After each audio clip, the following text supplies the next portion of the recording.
Break ಆದಮೇಲೆ ಹುಚ್ಚಾಟ ಕಾರ್ಯಕ್ರಮವನ್ನು ಮತ್ತೆ ಮುಂದುವರಿಸ್ತಾ ಸಾಮಾನ್ಯವಾಗಿ ಅಪ್ರಾಪ್ತರು ಕೂಡ ಇಂತಹ ಡ್ರ್ಯಾಗ್ ರೇಸ್ ಮಾಡ್ತಾರೆ ಅಥವಾ ವೀಲಿಂಗ್ ಮಾಡ್ತಾರೆ.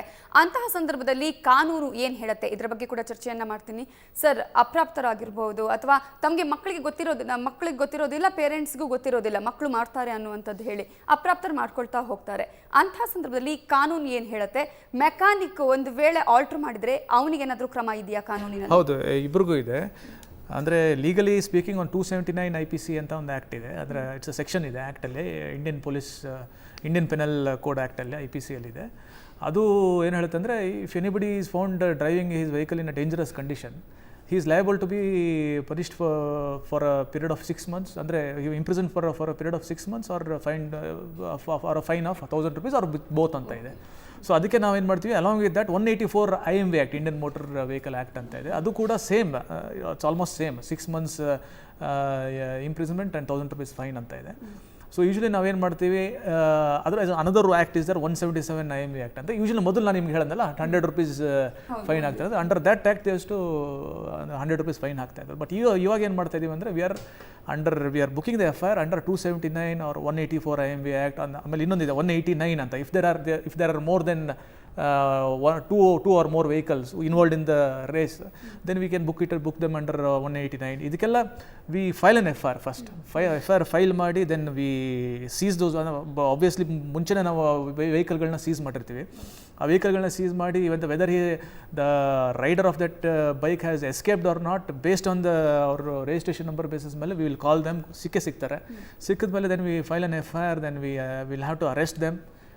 Though it is bailable, sometimes because of the severity of the offense, we produce them before the magistrate. ಕೋರ್ಟಲ್ಲಿ ಅವನ ಮೇಲೆ ಟ್ರಯಲ್ ನಡೆಯುತ್ತೆ. ದೆನ್ ಅಲ್ಲಿ ಮತ್ತೆ ಫೈನ್ ಹಾಕ್ಬೋದು, ಅಥವಾ he can be again imprison ಜೇಸಿಗೆ ಮತ್ತೆ ಕಳಿಸ್ಬೋದು.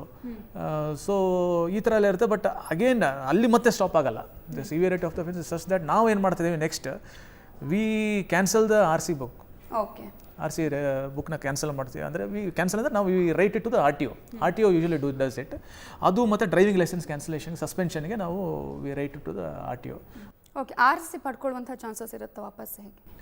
ಇಲ್ಲ, ಅದೇ RTOದವರು ಅವರು ಒಂದ್ಸತಿ ಕ್ಯಾನ್ಸಲ್ ಮಾಡಿದ್ಮೇಲೆ again they can revoke it after period of 6 months or 8 months or 4 months revoke ಮಾಡ್ಬೋದು. But still that will be there in the RC book. The person who seconds when it's it is there. Same thing with the license. ಈ license cancel ಆದರೆ ಆ ಲೈಸೆನ್ಸಲ್ಲಿ it will be mentioned again if it is revoked. ಮತ್ತು revoke ಮಾಡಿದ್ಮೇಲೂ ಕೂಡ it will be mentioned ಇಂಥ ಕೇಸಲ್ಲಿ ಇವ್ರದ್ದು licence ಇಷ್ಟು ಅವಧಿಯವರೆಗೆ ಇಂಥ ದಿನಾಂಕದಿಂದ ಇಂಥ ದಿನಾಂಕದವರೆಗೂ ಅವಧಿವರೆಗೂ ಅವ್ರದ್ದು ಲೈಸೆನ್ಸ್ ಕ್ಯಾನ್ಸಲ್ ಆಗಿತ್ತು ಅಂತೇಳಿ it will be mentioned in the license. ಪೇರೆಂಟ್ಸ್ಗೆ ಹೇಗೆ? ಮಕ್ಕಳಿಗೆ ಮಾಡುವಂಥದ್ದು ಅವ್ರಿಗೆ ಗೊತ್ತಿರೋದಿಲ್ಲ, ಬಟ್ ಆ ಪೇರೆಂಟ್ಸ್ಗೂ ಕೂಡ ಕೆಲವೊಂದು ಕ್ರಮಗಳನ್ನು ಕೈಗೊಳ್ಳಲಾಗುತ್ತೆ ಅಂತ ಹೇಳಲಾಗುತ್ತೆ. ಹೇಗೆ ಅದು? ಸಮ್ಟೈಮ್ಸ್ ಅದೇ, ಈಗ ನೋಡಿ, ನಾಟ್ ಇನ್ ವೀಲಿಂಗಲ್ಲಿ ನಾವು ಏನು ಮಾಡ್ಬಿಡ್ತೀವಿ, ಅವನೇ ಸಿಕ್ಬಿಟ್ಟಿರ್ತಾನೆ. ಸೊ ಅವನ ಮೇಲೆ ನಾವು ಕೇಸ್ ಮಾಡ್ತೀವಿ.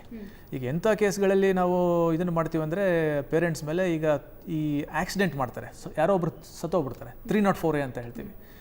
ಅಂಥ ಕೇಸ್ಗಳಲ್ಲಿ ಇಫ್ ಈಸ್ ಅ ಮೈನರ್, ಅಂಥ ಕೇಸ್ಗಳಲ್ಲಿ we book the parents, not in wheeling. Okay, ಇನ್ನು ಸಚಿನ್ ಅವರೇ, ಈಗ ಸೇಫ್ ಡ್ರೈವಿಂಗ್ ಬಗ್ಗೆ ಹೇಳಿದ್ರಿ, ಮೆಜರ್ಸ್ ಬಗ್ಗೆ ಕೂಡ ಹೇಳಿದ್ರಿ. ಯಾವ ರೀತಿಯಾದಂತಹ ಒಂದು ಮುನ್ನೆಚ್ಚರಿಕಾ ಕ್ರಮಗಳನ್ನು ತೆಗೆದುಕೊಳ್ಬೇಕಾಗುತ್ತೆ? ನೀವಾಗಲೇ ಹೇಳಿದಂಥ ಸಂದರ್ಭದಲ್ಲಿ ಸಾಕಷ್ಟು ಅವರು ಅಂದರೆ ಅದು ಸೇಫ್ ಡ್ರೈವಿಂಗಿಗೆ ಮಾತ್ರ, ನಾಟ್ ಫಾರ್ ಟ್ರ್ಯಾಕ್ ರೇಸ್ ಅಥವಾ ವೀಲಿಂಗ್ ಅಲ್ಲ ಅಂತ ಹೇಳಿದ್ರಿ. ವೀಲಿಂಗ್ ಮಾಡುವಂಥ ಸಂದರ್ಭದಲ್ಲಿ ಕೂಡ ಅದು ನಿಷಿದ್ಧನೇ, ಆದರೆ ಮಾಡಬಾರ್ದು ಅಂತ. ಹೇಗೆ ಅವರಿಗೆ ಯಾವ ರೀತಿಯಾಗಿ ಅಪ್ರೋಚ್ ಮಾಡಬೇಕಾಗುತ್ತೆ, ಈ ರೀತಿ ಮಾಡಬಾರ್ದು ಅನ್ನೋದನ್ನು ನೀವು ಯಾವ ಮುಖಾಂತರ ಹೇಳಿದ್ರಿ? ವೀಲಿಂಗ್ ಮಾಡಬಾರ್ದು ಅಂತ ಯಾರು ಹೇಳಬೇಕು ಅಂತಂದರೆ, ನೋಡಿ, ಇದು ಅವ್ರಿಗೆ ಬರಬೇಕು. ಆ್ಯಕ್ಚುಲಿ ಅದು ಬರಲ್ಲ. ಅದು ಯಾಕೆ ಅಂತಂದರೆ, ಸರ್ ಹೇಳ್ದಂಗೆ ರೀಸೆಂಟಾಗಿ ಒಂದು ಸ್ಟಂಟ್ ಶೋಸ್ ನಡೀತಾ ಇರುತ್ತೆ, ಬೈಕ್ ಸ್ಟಂಟ್ ಶೋಸ್ ನಡೀತಾ ಇರುತ್ತೆ. ಸೊ ಅಲ್ಲಿ ನೋಡಿದಾಗ ಕೆಲವರು ಪ್ರೊಫೆಷನಲ್ಲಾಗಿ ಚಿಕ್ಕ ವಯಸ್ಸಿಂದ ಅವ್ರ ಮನೆ ಹತ್ರ ಮಾಡ್ಕೊಂಡು ಏನೋ ಅಭ್ಯಾಸ ಮಾಡ್ಕೊಂಡು ಬಂದು ಒಂದು ಸ್ಟಂಟ್ ಅಂತ ತೋರಿಸ್ತಾರೆ. ಅದನ್ನು ನೋಡಿ ಕೆಲವರು ಟೀನೇಜರ್ಸು ಪ್ರಯತ್ನ ಪಡಕ್ಕೆ ಹೋಗ್ತಾರೆ, ನಾವು ಯಾಕೆ ಮಾಡಬಾರ್ದು ಅಂತ. ಸೊ ಅದು ತಪ್ಪು ಮಾಹಿತಿ. ಆ್ಯಕ್ಚುಲಿ ಅದು ಮನೆ ಪ್ರೋಗ್ರಾಮ್ ಮಾಡಿದ್ವಿ ಅಂತ ಕೂಡ ಹೌದು, ನಾವು ಮಾಡಿಲ್ಲ. ಆ್ಯಕ್ಚುಲಿ ಒಂದು ಪ್ರೋಗ್ರಾಮ್ ನಡೀತು, ಒಂದು ಆರ್ಗನೈಸ್ ಪ್ರೋಗ್ರಾಮ್ ರೀಸೆಂಟಾಗಿ 1 month ಬ್ಯಾಕು ಈ ಫೀನಿಕ್ಸ್ ಮಾರ್ಕೆಟ್ ಸಿಟಿ ಅಂತ ಒಂದು ಜಾಗದಲ್ಲಿ ಬೈಕಿಂಗ್ ಬಗ್ಗೆ ಒಂದು ಪ್ರೋಗ್ರಾಮ್ ನಡೀತು. ಅಲ್ಲಿ ಏನಾಯಿತು, ಒಂದು ಇದೇ ಥರ ಸ್ಟಂಟ್ ಯಾವುದೋ ಇತ್ತು ಅಂತ ನನಗೆ ಮಾಹಿತಿ ಬಂತು. ಆ ಸ್ಟಂಟಲ್ಲಿ ಏನಾಗುತ್ತೆ ಅಂದರೆ, ಈ ಥರ ಎಲ್ಲ ಸ್ಟಂಟ್ ಮಾಡಿದಾಗ ಅಂದರೆ ಒಂದು ವೀಲಲ್ಲಿ ನಿಂತ್ಕೊಂಡು ಗಾಡಿ ಓಡಿಸೋದು, ಒಂದು ಸೀಟ್ ಮೇಲೆ ನಿಂತ್ಕೊಂಡು ಗಾಡಿ ಓಡಿಸೋದು, ಆಮೇಲೆ 2 ಕೈ ಬಿಟ್ಬಿಟ್ಟು ಗಾಡಿ ಓಡಿಸೋದು, ನಾವು ಡೈಲಿ ನೋಡ್ತಾ ಇರ್ತೀವಿ. ಇದು ಅಟ್ಲೀಸ್ಟ್ ಅವ್ರು ಬಂದು ಸುಮ್ಮನೆ ಏನೋ ಜನಕ್ಕೆ ಒಂದು ಸಂತೋಷ ಕೊಡಬೇಕು ಅನ್ನೋ ಥರ ಅವರು ಸಾರ್ ಹೇಳಿದಂಗೆ ಪೊಲೀಸ್ ಅವ್ರ ಪರ್ಮಿಷನ್ ತಗೊಂಡು ಅವ್ರ ಲಿಮಿಟ್ಸಲ್ಲಿ ಅವ್ರು ಮಾಡ್ತಾರೆ.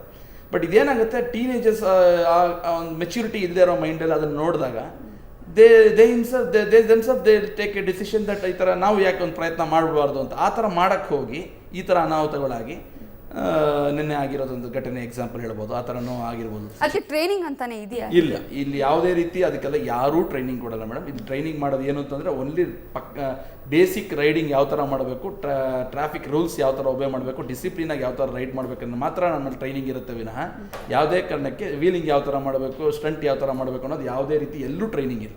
ಓಕೆ, ಕೊನೆ ಸಂದೇಶ ಏನು ಜನರಿಗೆ ಈ ರೀತಿ ಮಾಡೋದಕ್ಕೆ? ಕೊನೆ ಸಂದೇಶ ಏನಂದರೆ ಹಂಬಲಾಗಿ ರಿಕ್ವೆಸ್ಟ್ ಮಾಡ್ಕೋತೀವಿ, ನಾವು ಬೈಕಿಂಗ್ ಪ್ಯಾಷನ್ ಲವರ್ಸ್ ಇರೋರೆ, ನಾವು ನಿಮ್ಮ ಏಜ್ ಎಲ್ಲ ದಾಟ್ಬಿಟ್ಟು ಬಂದಿದ್ದೀವಿ, ದಯವಿಟ್ಟು ಆದಷ್ಟು ವೀಲಿಂಗ್ನ ಅವಾಯ್ಡ್ ಮಾಡಿ, ಸೇಫ್ ರೈಡ್ ಮಾಡಿ, ಪಕ್ಕ ಸೇಫ್ಟಿಂಗ್ ರೈಡಿಂಗ್ ಗೇರ್ ಯೂಸ್ ಮಾಡಿ, ಪ್ರಾಪರ್ ರೈಡಿಂಗ್ ಗೇರ್ ಯೂಸ್ ಮಾಡಿ. ರೈಡಿಂಗ್ ಗೇರ್ ಇದ್ದರೆ ದಯವಿಟ್ಟು ವೆಹಿಕಲ್ ಯೂಸ್ ಮಾಡಬೇಡಿ, ಪ್ರಾಪರ್ ಹೆಲ್ಮೆಟ್ ಧರಿಸಿ. ಸುಮ್ಮನೆ ಪೊಲೀಸವ್ರು ಫೈನ್ ಆಗ್ತಾರಲ್ಲ ಅಂದ್ಬಿಟ್ಟು ಯಾವುದೋ ಒಂದು ಹೆಲ್ಮೆಟ್ ತೊಗೊಂಬಂದು ತಲೆ ಹಾಕೊಂಡು ಬಿದ್ದರೆ ಅದು ಐ ಎಸ್ ಐ ಮಾರ್ಕ್ ಇರಲ್ಲ. ಹೆಲ್ಮೆಟ್ಟು ನೀವು ಒಂದು ಸ್ವಲ್ಪ ಸ್ಪೀಡಲ್ಲಿ ಬಿದ್ರೂ ಹೆಲ್ಮೆಟ್ ಡ್ಯಾಮೇಜ್ ಆಗಿ ನಿಮ್ಮ ತಲೆಗೆ ಏಟಾಗುವಂಥ ಚಾನ್ಸಸ್ ಇರುತ್ತೆ. ISI ಮಾರ್ಕ್ ಇರೋಂಥ ಹೆಲ್ಮೆಟ್ ಯೂಸ್ ಮಾಡಿ. ಬ್ರ್ಯಾಂಡೆಡ್, ಆದಷ್ಟು ಬ್ರ್ಯಾಂಡೆಡ್ಗೆ ಸ್ವಲ್ಪ ಪ್ರಿಫರೆನ್ಸ್ ಕೊಡಿ. ನಾವು ವಿ ಹ್ಯಾವ್ ಆಲ್ರೆಡಿ ಅಂದರೆ ಈಗ ಸಾಕಷ್ಟು ಕಾಲೇಜಸ್ ಸ್ಕೂಲ್ಸ್ಗಳಿಗೆ ನಾವು ಅವೇರ್ನೆಸ್ ಪ್ರೋಗ್ರಾಮ್ಗಳನ್ನೆಲ್ಲ ನಾವು ಕ್ರಿಯೇಟ್ ಮಾಡ್ತಾ ಇದ್ದೀವಿ. ಈ ಥರ ಮಾಡೋದ್ರಿಂದ ಈ ಥರ ನಾವು ಏನು ಅನಾಹುತಗಳಾಗ್ತವೆ ಅನ್ನೋದ್ರ ಬಗ್ಗೆ, ಪ್ರಾಬ್ಲಮ್ಸ್ಗಳ ಬಗ್ಗೆ.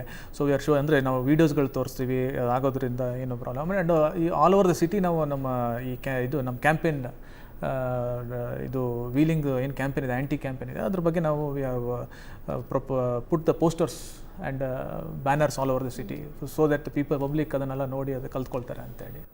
ಅಂದ್ರೆ ಇಷ್ಟು ಸಮಯದಲ್ಲಿ ನೀವು ಸಾಕಷ್ಟು ಅವೇರ್ನೆಸ್ ಪ್ರೋಗ್ರಾಮ್ಗಳನ್ನು ಮಾಡಿದ್ದೀರಿ. ಯಾವ್ದಾದ್ರು ಒಂದು ಹೆಲ್ಪ್ ಆಗಿರುವಂಥದ್ದು ಅಂದ್ರೆ ಜನರಿಗೆ, ಕಾಲೇಜ್ ಸ್ಟೂಡೆಂಟ್ಸ್ಗೆ ಅರ್ಥ ಆಗಿರುವಂಥದ್ದು ಇದೆಯಾ ಹೀಗೆ ಅಥವಾ? ಇದೆ ಬಿಕಾಸ್ ಏನಾಗುತ್ತೆ ಆ ಏಜಲ್ಲಿ ಅವ್ರಿಗೆ ಗೊತ್ತಾಗೋದಿಲ್ಲ.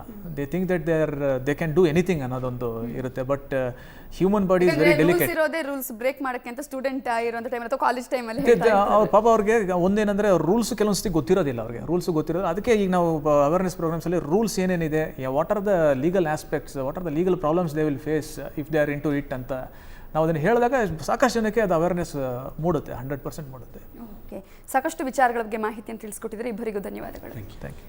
ವೀಕ್ಷಕರೇ, ವೀಲಿಂಗ್ ಮಾಡುವಂತಹ ಸಂದರ್ಭದಲ್ಲಿ ಅಥವಾ ಡ್ರ್ಯಾಗ್ ರೇಸ್ ಮಾಡುವಂತಹ ಸಂದರ್ಭದಲ್ಲಿ ನಿಮ್ಮ ಪಕ್ಕದಲ್ಲೇ ಈ ರೀತಿ ಯಾರಾದರೂ ಮಾಡುವರಿದ್ರೆ ನೀವು ಕೂಡ ಖಂಡಿತವಾಗಿ ಪೊಲೀಸರಿಗೆ ಇನ್ಫಾರ್ಮ್ ಮಾಡಬಹುದು. ಆ ರೀತಿ ಮಾಡದಂತೆ ಎಚ್ಚರಿಕೆಯನ್ನು ಕೂಡ ನೀವು ಕೂಡ ಕೈಗೊಳ್ಳಬಹುದು, ಅವರಿಗೆ ತಿಳಿಸಿ ಕೂಡ ಹೇಳಬಹುದು. ಇದುವೇ ಈ ಹೊತ್ತಿನ ವಿಶೇಷ. ನೇರ, ದಿಟ್ಟ, ನಿರಂತರ ಸುದ್ದಿಗಾಗಿ ನೋಡ್ತಾ ಇರಿ ಸುವರ್ಣ ನ್ಯೂಸ್.